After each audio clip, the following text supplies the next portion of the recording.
तादृशान् मुग्धान् कथम तनुवशत्वान् बुद्ध के शान्यजेयम् सुगतमगधरं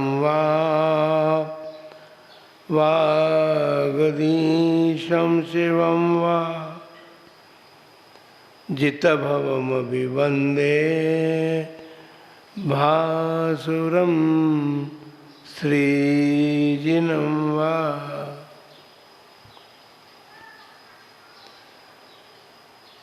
देवादिदेव 1008 श्री पद्म प्रभु भगवान की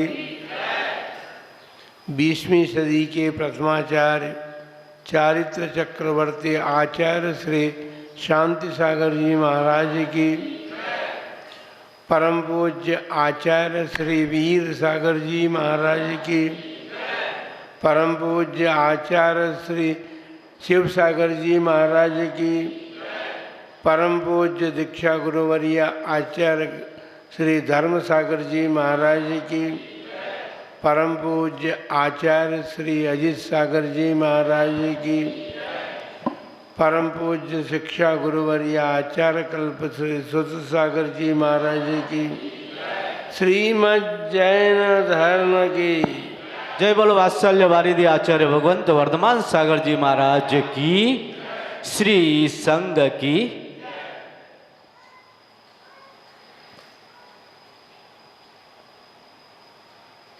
मिथ्यात्व कहें या अज्ञान कहें, एक ही बात है, क्योंकि जहाँ मिथ्यात्व होता है वहाँ समीचीन ज्ञान नहीं हो सकता, और उस अज्ञान के कारण संसार के प्राणी देह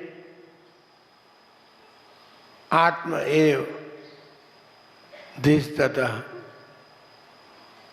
उस मिथ्यात्व के कारण संसार के प्राणियों की बुद्धि इस प्रकार की हो जाती है,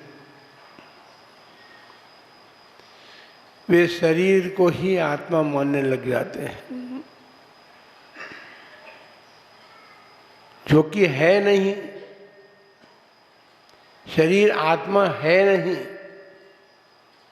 यदि शरीर आत्मा हो जाता तो जीव और अजीव दो तत्वों का कथन समाप्त हो जाता। शरीर पुद्गल है, अजीव है, और आत्मा चैतन्य है, वह जीव है। इसलिए सभी संसार के प्राणियों को तीर्थंकर प्रभुओं का उपदेश है, जिनागम का ये कथन है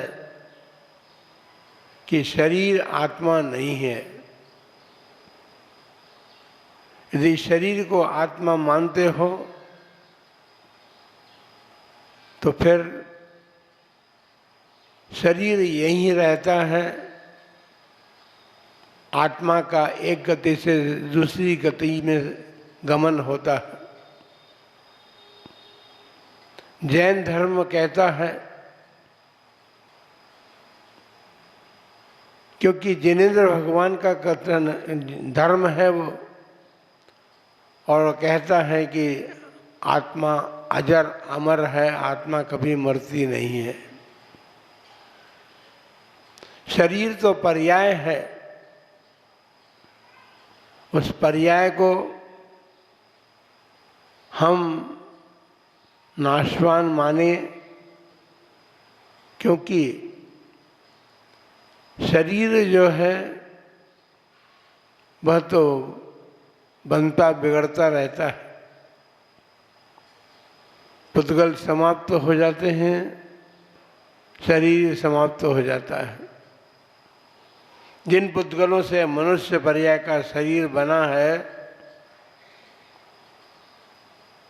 मरण के समय वह शरीर जो है मनुष्य पर्याय रूप वो नाश को प्राप्त हो जाता है। बंधुओं, अपन सब उन महान आत्मा की चर्चा कर रहे हैं जिन्होंने आत्मा को आत्मा माना, शरीर को शरीर माना, जिन्होंने अपने जीवन में शरीर के कष्टों को शरीर कष्ट नहीं माना। उनकी एक ही बात थी, इतने सारे उपसर्ग आए, जिनके शरीर पर सर्प चढ़े, जिनके सम्मुख सिंह आकर के बैठे,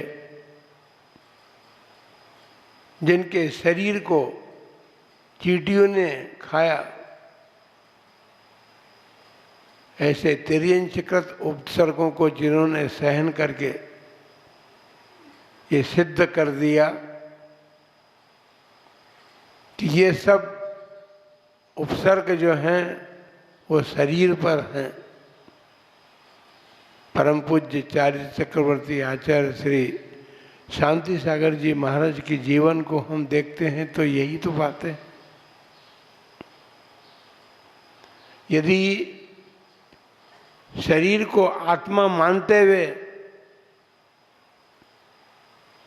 और जो शरीर को आत्मा मानते हैं वे ऐसे उपसर्गों को सहन नहीं कर सकते। हमारे शरीर पर एक मच्छर या एक चींटी चलती है तो हमारा उपयोग बदल जाता है, और फिर इस शरीर की ममता के कारण हम ये भूल जाते हैं, हम देखने की भी प्रयत्न नहीं करते कि चींटी चल रही है या मच्छर बैठा हुआ है। हम हाथ चला फेर देते हैं और उसका जीवन समाप्त हो जाता है, उसकी वह पर्याय समाप्त हो जाती है। किस कारण से आपने ऐसा किया? शरीर की ममता के कारण ही तो किया आपने। जिन महापुरुष के जीवन में सर्प उनकी गोदी में आकर के बैठा है, उनके शरीर पर चल रहा है, एक चींटी भी हम सहन नहीं कर सकते हैं। और जहाँ 5-5 फुट के सर्प, 7-7 फुट के सर्प शरीर पर चढ़ रहे हैं, लेकिन वे ध्यान से विचलित नहीं हुए। उसका कारण क्या था? उसका कारण यही था, 2 कारण हमारी समझ में आए हैं। एक तो उनको भय नहीं था, वे निर्भीक थे, उनके जीवन में भय ने स्थान नहीं बनाया था अपना। उनको ये भय इसलिए नहीं था, वे विचार करते थे कि यदि मैंने इस जीव का किसी भाव में अपकार किया होगा तो मेरे साथ यह भी ऐसा ही व्यवहार करेगा। लेकिन मैंने तो इसका अपकार किया यदि नहीं है तो मेरा यह कुछ बिगाड़ नहीं कर सकता। बस ये दृढ़ श्रद्धा, ये आस्था उनके जीवन में थी, और उस जीवन की आस्था के कारण ही उन्होंने 84 वर्ष की अवस्था आने तक जीवन जिया। सन 1872 में उनका जन्म हुआ था और सन 1955 में उन्होंने समाधि मरण पूर्वक इस शरीर का त्याग किया था। 7 प्रकार के भयों की चर्चा आती है। उन 7 प्रकार के भयों में इस लोक संबंधी भय भी हमको है, परलोक संबंधी भय भी हमको है, और अगुप्ती भय तीसरा है। अर्थात हमारी रक्षा कैसे होगी। वेदना भय, आकस्मिक भय इत्यादि प्रकार के भय संसार के प्राणियों को सताते हैं। लेकिन जिनके जीवन में ये भय नहीं होते, वे अपने जीवन को जो कि उन्होंने धर्म में बनाने का पुरुषार्थ किया है, ये भय उन्हें धर्म से विचलित नहीं कर पाते। सबसे बड़ी बात तो यह है, मरण भय सबसे बड़ा भय है। व्यक्ति मरने से डरता है, पर इस बात को भूल जाता है कि जो जन्मा है वो मरण को अवश्य प्राप्त होगा। कोई बचाने वाला नहीं है।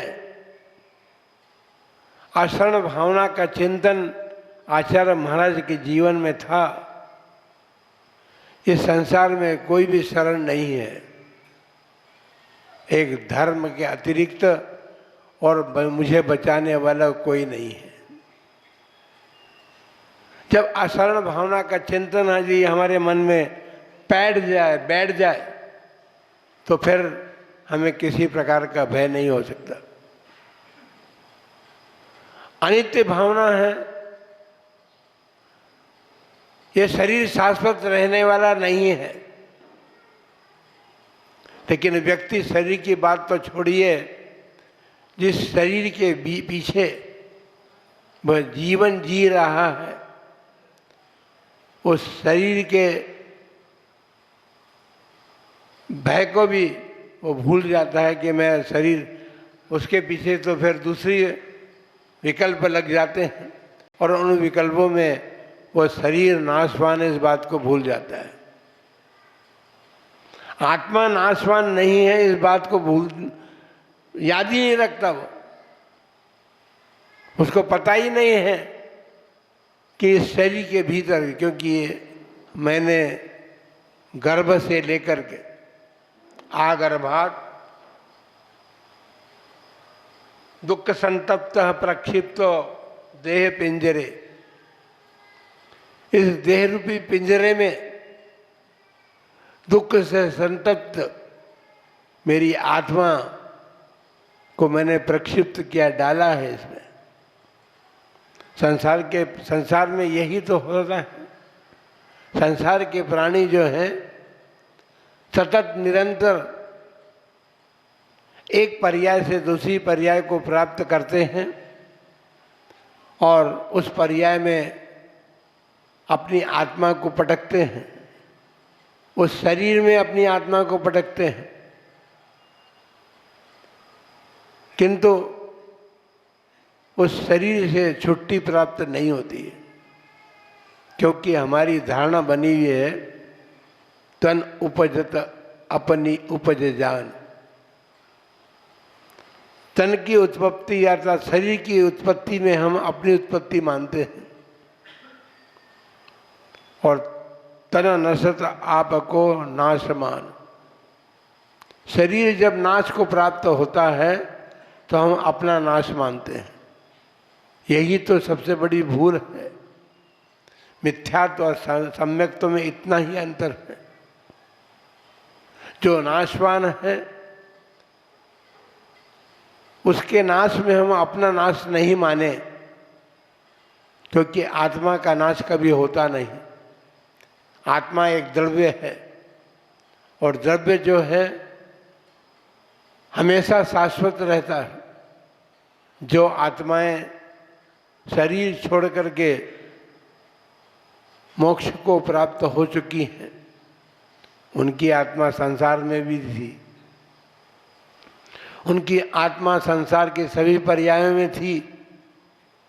लेकिन जब संसार का नाश उन्होंने किया तो उनकी आत्मा अभी भी अजर अमर है। आत्मा मरी नहीं है उनकी। ये हमारी भूल है कि हम मरते नहीं हैं, पर्याय परिवर्तन करते हैं। लेकिन संसार का प्राणी जो है मरण के साथ अपना मरण मानता है। ये शाश्वत भूल जो है वो भूल आचार्य परमेष्ठी के जीवन में नहीं थी। शांति सागर जी महाराज के जीवन, उन्होंने शास्त्रों का अध्ययन किया था, शास्त्र पढ़े थे, और स्वयं ने ही नहीं पढ़े, उन्होंने अन्य लोगों को भी उसका उपदेश दिया था। गृहस्थ जीवन से ही जिन्होंने जिनवाणी का मनन चिंतन किया हो, तो दीक्षा के बाद तो उनका ज्ञान जो है अनुभव को प्राप्त होता चला गया था। और स्कूली ये ज्ञान नहीं था उनके पास, लेकिन अनुभव का ज्ञान था, और उस अनुभव ज्ञान से बल पर उन्होंने आत्मस्वरूप को समझा, शरीर को समझा, और शरीर को खपा दिया तपस्सरण में। उन्होंने केवल अपने आत्मा की रक्षा के लिए ही तपस्सरण नहीं किया था, उस तपस्सरण के पीछे अन्य भी कारण थे। क्योंकि जिस समय वे थे उस समय धर्म संस्कृति को बहुत बड़ा खतरा पैदा हो गया था। जिनवाणी को होली के समान जलाया गया था। जो शेष थी वो दीमक का ग्रास बन रही थी। तो उनके मन में आया कि जो बचा है क्यों ना उसको ताम्रपत्र अंकित कर दिया जाए, जिससे जिनवाणी की सुरक्षा तो रहेगी। और वे चले गए, लेकिन आज भी वे ताम्रपत्र जो है देश में 3 स्थानों पर विराजमान है। बंधुओं, उन्होंने अपने जीवन में जो कुछ भी किया है वो संस्कृति के रक्षण के लिए किया। जिनवाणी भी हमें संस्कृति सिखाती है, लेकिन हम सब भूलते जा रहे हैं। हम संस्कृति को तो भूल ही गए हैं। जैसा वातावरण हम वर्तमान में देख रहे हैं उसके अनुरूप ही अपने जीवन को अपने बना लिया है, और अपना स्वाभिमान हम खो चुके हैं। हाथी जो है जंगल का पशु है, लेकिन उसका जीवन स्वाभिमानी जीवन होता है।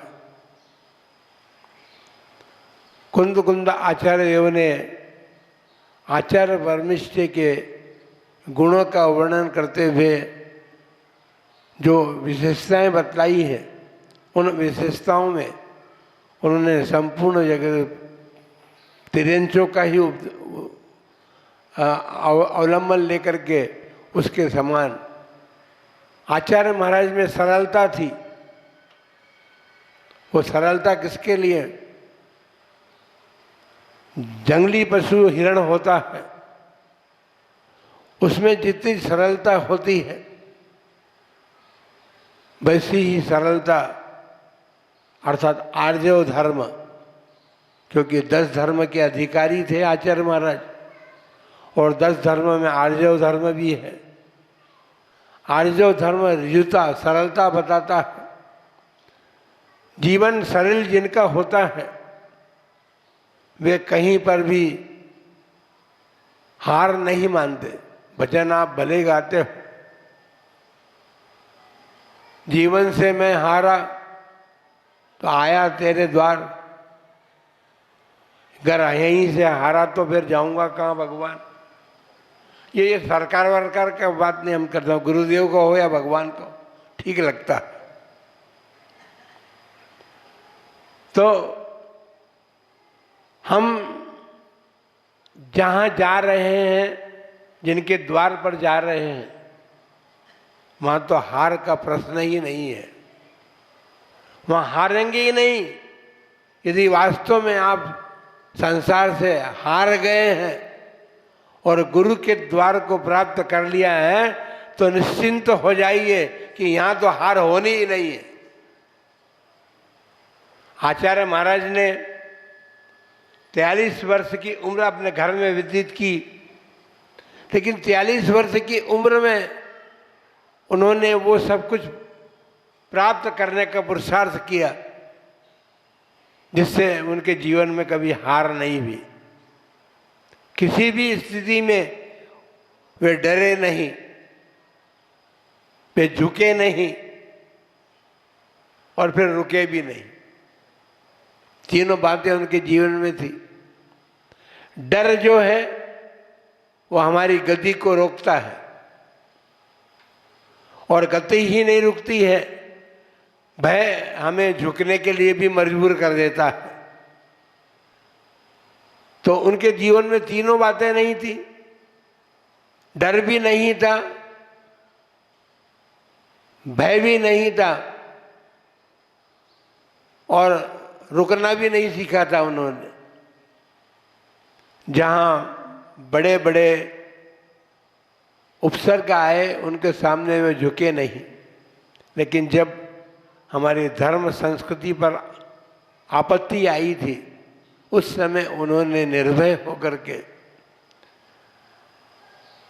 1105 दिन के लिए अन्न का त्याग कर दिया। 1105 दिन के लिए नहीं किया था उन्होंने तो ये सोच करके किया था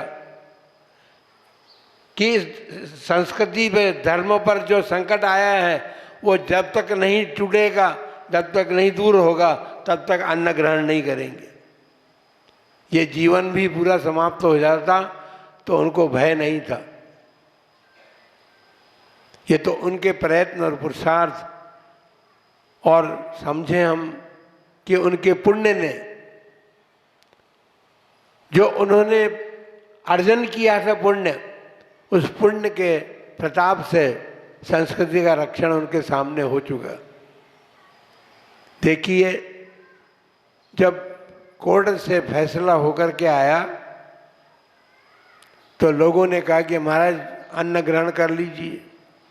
पंडित जवाहरलाल नेहरू थे प्रधानमंत्री, जब समाज उनके पास भी इस आपत्ति को लेकर के पहुंची थी तो उन्होंने कहा कि मैं इस पर विचार कर रहा हूँ, इस कार्य करूँगा। आचार्य महाराज से निवेदन कर दे कि वो अन्न ग्रहण करें। जिन जिन नेताओं के पास गए लोग उन सब ने यही कहा कि महाराज से निवेदन करो कि अन्न ग्रहण करें।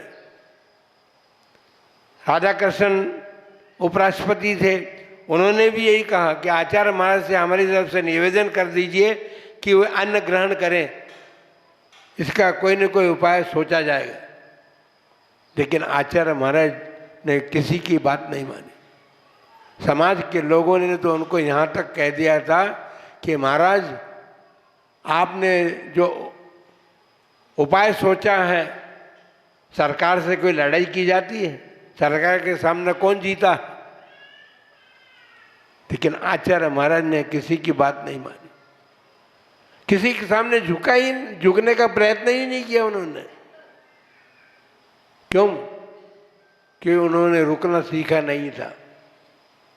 जो कार्य प्रारंभ किया है, चाहे जितनी आपत्तियां आ जाए, लेकिन वे उसमें रुके नहीं।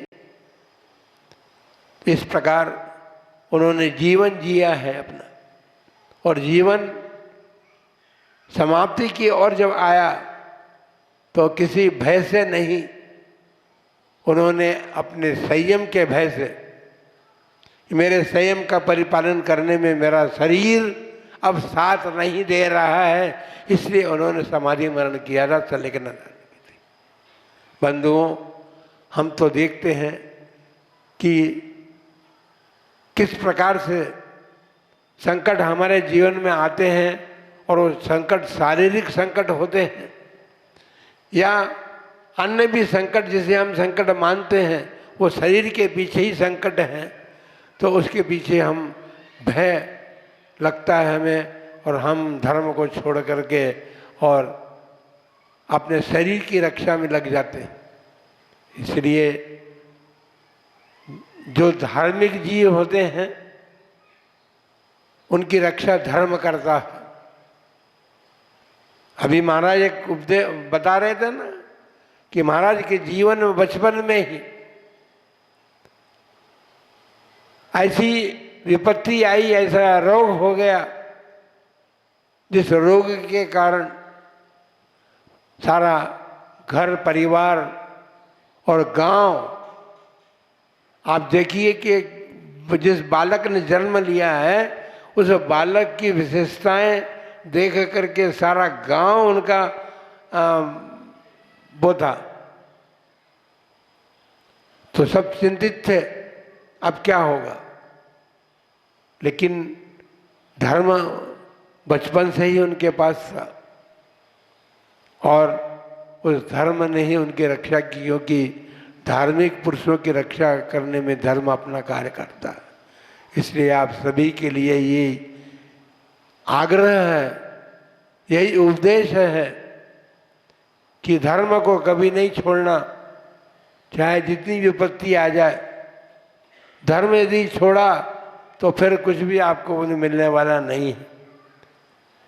बाकी ये आप जो कुछ भी करते हैं धर्म के आश्रय लेकर के, धर्म का अवलंबन लेकर के, वो तो बहुत थोड़ी बात है, लेकिन धर्म तो वो चीज़ है जो हमारी रक्षा कर सकता है।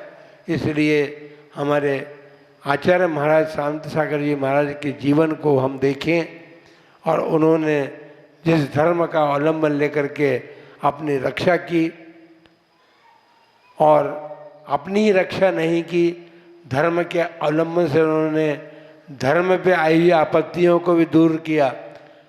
तो अपने जीवन में आपत्ति भी आए यदि, तो डरने और भय खाने की जरूरत नहीं है। धर्म का आश्रय जो है हम सबके जीवन में प्राप्त हो रहे और हम धर्म के आश्रय से उन आपत्तियों को दूर कर सके। इन्हीं मंगलमय भावनाओं के साथ जय बोलो परम पूज्य 40 चक्रवर्ती आचार्य श्री शांति सागर जी महाराज की जय।